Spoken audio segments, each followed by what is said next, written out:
দর্শক, মেহেদী হাসান মিরাজের বুদ্ধিতে রান আউট, ক্ষোভে হেলমেট ছুঁড়ে মারলেন সালমান আগা।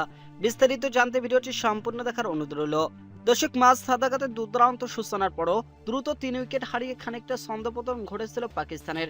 কিন্তু চতুর্থ উইকেটে রেজওয়ানকে নিয়ে সালমান আলীর আগা 17 রানের জুটিতে বড় সংগ্রহের দিকে এগোচ্ছিল পাকিস্তান ক্রিকেট দল। এমন অবস্থায় সে জুটি ভাঙতে উঠে পড়ে লাগেন বাংলাদেশের বোলাররা। শেষ পর্যন্ত কাজের কাজটি করেন দলনেতা মেহেদী হাসান মিরাজ। দর্শক, এদিন 122 রানে 3 উইকেট হারানোর পর পাকিস্তানকে বড় সংগ্রহের দিকে নিয়ে যাচ্ছিল মোহাম্মদ রেজওয়ান ও সালমান আলী আগা। দুজনের জুটিতে 17 রান পার হয়ে গিয়েছিল।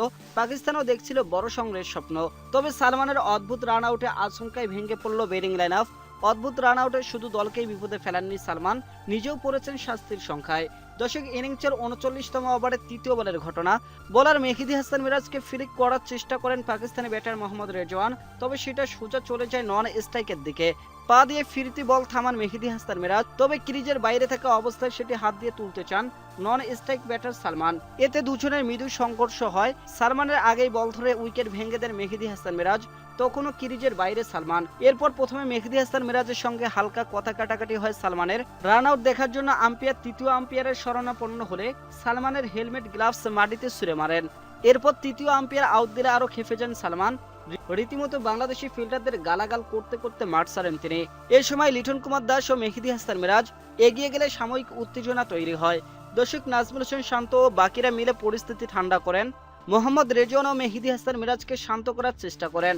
দর্শক, ডাক আউটে ফিরেও হেলমেট ছুঁড়ে মারেন সালমান। ফেরার আগে 62 বলে 2টি ছক্কা এবং 7 চারে 64 রান করেন সালমান। এরপর 1 বলের ব্যবধানে মোহাম্মদ রেজওয়ানকে ফেরত পাঠান মেহেদী হাসান মিরাজ। অদ্ভুত রান আউটে ভাঙে 115 বলে স্থায়ী 109 রানের জুটি।